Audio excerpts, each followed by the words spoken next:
Hi hello నేను మీ Vizag blogs కాంచనానండి. ఈరోజు నేను తయారు చేయబోయే రెసిపీ గోబీ మంచూరియా. నేను ఎలా చేసుకున్నానో మీకు చూపిస్తాను చూడండి. 1 కాలీఫ్లవర్ తీసుకొని నేను ఇందులో చూపిస్తున్న విధానంగా ఇలా ముక్కలుగా కట్ చేసుకోవాలండి. మరీ చిన్న ముక్కలుగా చేసుకోకూడదు.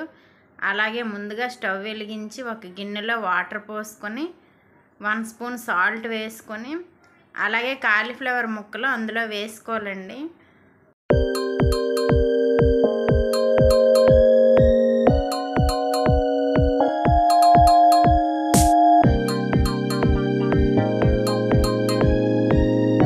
ముక్కలు అనేవి లైట్గా ఉడికినాక మనం నార్మల్ వాటర్లోకి తీసుకోవాలి. ఆ ముక్కలు అనేవి వేరే గిన్నెలోకి తీసుకొని అలాగే 2 స్పూన్స్ కార్న్ఫ్లోర్, 2 స్పూన్స్ మైదా వేసుకొని ముక్కలకు పట్టేలాగా ఒకసారి బాగా కలుపుకొని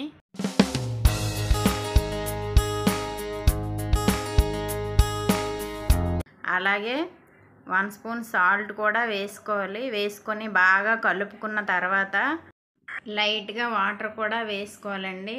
అలాగే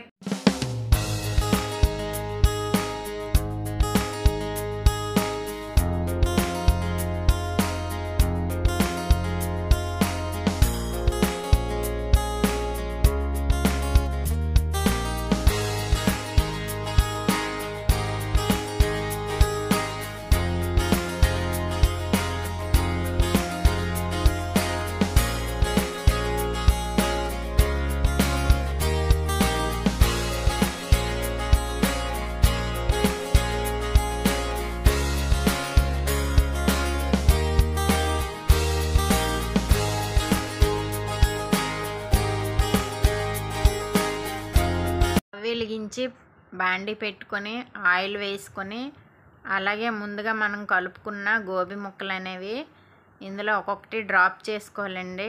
డ్రాప్ చేసుకొని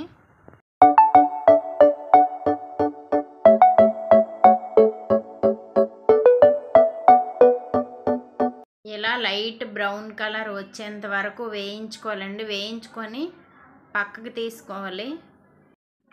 అలాగే స్టవ్ మీద ఇంకొక కళాయి పెట్టుకొని ఒక 4 టేబుల్ స్పూన్ ఆయిల్ వేసుకొని ముందుగా మనం కట్ చేసి పెట్టుకున్న ఉల్లి తరుగు అలాగే అల్లం తరుగు వేసుకోవాలండి. వేసుకొని హై ఫ్లేమ్లో పెట్టుకొని బాగా కలుపుకున్న తర్వాత మనం ముందుగా కట్ చేసుకున్న ఉల్లిపాయ ముక్కలు అలాగే పచ్చిమిర్చి ముక్కలు వేసుకొని ఒకసారి కలుపుకున్నాక 2 స్పూన్స్ టమాటా సాస్ అలాగే చిల్లీ సాస్ అలాగే సోయా సాస్ కూడా 2 స్పూన్స్ వేసుకోవాలండి. అలాగే 1 స్పూన్ వెనిగర్ కూడా వేసుకొని ఒక్కసారి కలుపుకొని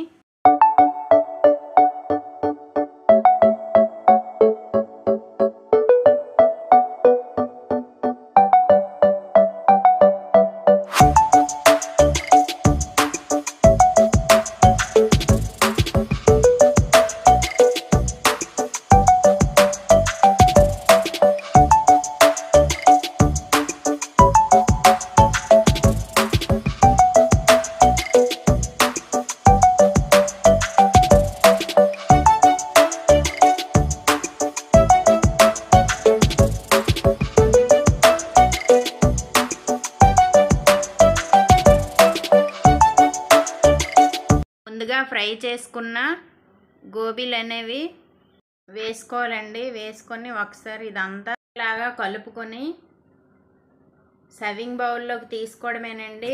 ఎంతో టేస్టీగా ఉండే గోబీ మంచూరియా రెడీ. ఈ వీడియో కనుక మీకు నచ్చినట్టయితే లైక్ అండ్ షేర్ సబ్స్క్రైబ్ చేసుకోండి ఫ్రెండ్స్. ఇంకో రెసిపీతో మళ్ళీ కలుద్దాం. అంతవరకు సెలవు. Bye bye.